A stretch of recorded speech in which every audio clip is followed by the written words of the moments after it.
Chapter 5. Ramar wanted to learn about God. He had heard Lydia describe him as best she could. He had heard the penguins speak of him too. He even thought he could feel God inside his heart sometimes. He could not be sure. He only knew that of everything that existed in the world in between, and in all universes yet unseen around him, God must be the center of it. He was part of it and all of it. He asked Lydia if this was right, and she said it was probably true. Each of us feels God in a different way, she said, so no one knows who is right or wrong, or if it makes any difference. Whatever he tells you is all that matters. Ramar went silent for the longest time. He did not see God as anything at all. He was neither a person, nor a creature, nor a thing, and yet he was all of these somehow. He was everything. Lydia smiled as Ramar became lost in his thoughts. She interrupted gently. Sometimes we see things more clearly when we have had some sleep, she said, and then she suggested he rest for a time. I think we should all rest, said Dove with the stretch of his wings, and with that the three of them curled up together in the shade of an oak, and were soon asleep. Even a soft spring rain could not disturb them, or the falling of the acorns, or the scurry of the squirrels that scampered around them. Ramar was especially tired, and was sound asleep from almost the moment he closed his eyes. Asleep and dreaming. And in his dream he found himself still lying beneath the same giant oak, but Dove and Lydia were gone. He did not know where they were, or even that he was dreaming, but he called out their names. But neither of them answered. Instead, there appeared before him an ancient man, the first human being he had ever seen. The man wore a long woolen robe that was tattered at the sleeves, and his long white hair fell down around his shoulders. Ramar would have thought him to be centuries old, except he was spare and agile, with light in his eyes that sparkled when he spoke. "Good morning," he said. "My name is Baru." Ramar had heard that name before, and he jumped to his feet as the ancient man approached him. "You carved the granite frog," he said. "How happy I am to meet you." Baru smiled warmly in return, and the two of them sat down together and talked in a way that old friends do instead of strangers. "Do you remember what the gray frog learned?" asked Baru, and Ramar answered he did. "He learned that each of us must make our own choices," he said, "and that no one can make them for us, not even God." "That is it exactly," said Baru. "But tell me, who is God, and why does he matter?" "I cannot tell you that," said Ramar. "I do not know who he is, except I think he is everywhere, even here with us now." Baru said what Ramar felt was true. God is always with us, because we are always with him. You cannot be separated from him any more than you can separate your left ear from your right one. What one ear hears, the other hears also. "Especially ears as long as yours," he chuckled, and with that he picked up an acorn and handed it to Ramar. "The secret to God and to all of life," he said, "is in this little acorn, and if you keep it with you, you will always remember what the secret is, and you will know what to do when your journey on earth begins." "Is it magic?" asked Ramar, his eyes growing wide with wonder. "In a way it is," said Baru, "because its secret could change the world when people remember and understand what I have told you."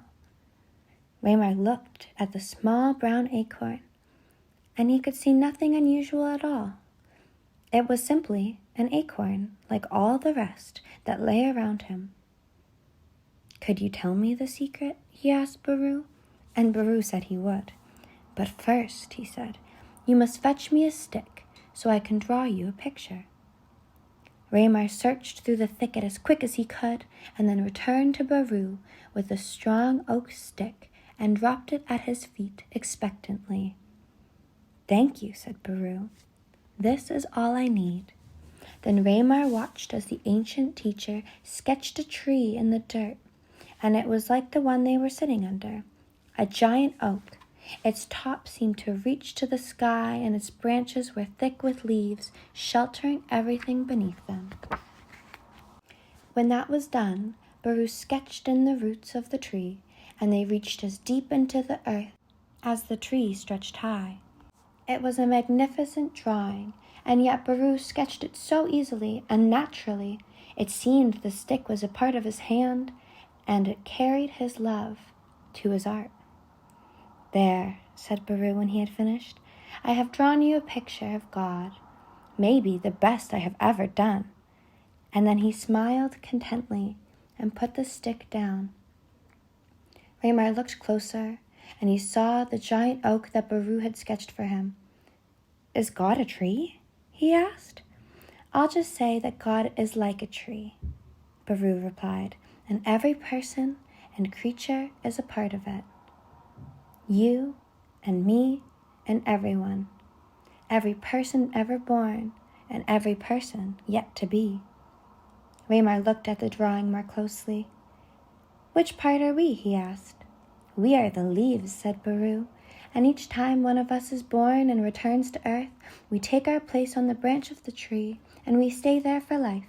Some choose a spot that is high, and some choose a spot that is low, but wherever we exist, we experience life from a different perspective than everyone else in the universe, from any of our lives before.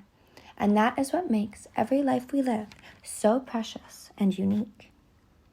"Does God know we are there?" asked Ramar. "Since God is everything that is, he knows that each of us is a part of him," said Baru. "Just as you know your fingers are a part of your hand, the thing to remember is that God is also a part of you, as you are a part of each other. No one is separate or alone." "But why do we live on earth?"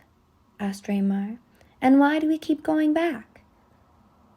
"We go back to bring knowledge to God," said Baru.